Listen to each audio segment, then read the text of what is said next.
Hello.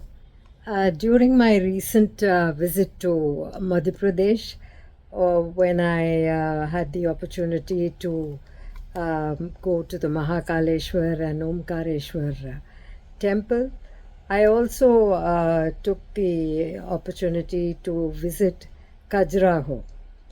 Now, Khajuraho is a UNESCO heritage site and one of the most visited monuments in India, next only to the Taj Mahal. And this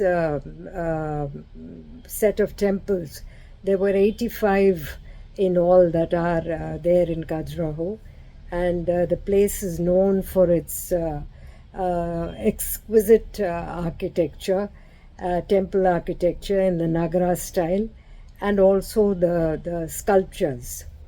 It is commonly believed that most of them are erotic, but only 10% of the sculptures are erotic, and the rest all portray either divine myths or people in the course of their daily lives.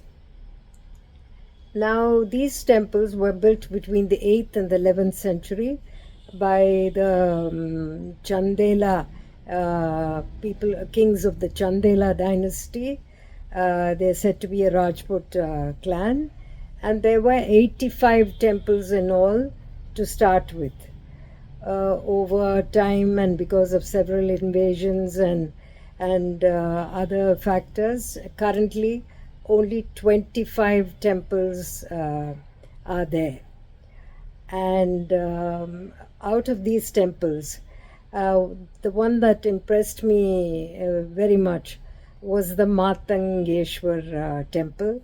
This is the only temple in worship, and I was lucky to be one of the few who had the opportunity to witness soul-stirring arati to a giant shivaling over 8 feet tall and nearly 4 feet in diameter, mounted on a high pedestal, and the arati was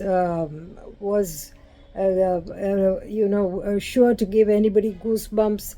What with the ringing of the bells, the clanging of the cymbals, and the vigorous shaking of the jilak. I don't think anybody remained unmoved by that experience. And I'll just leave you with one last tidbit.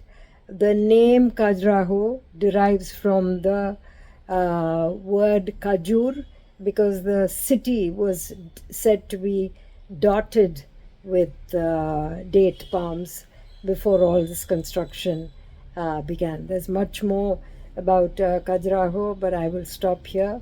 And this is Sudha Umashankar signing off, and I hope you enjoy the pictures by yours truly and the video by Nandagopal.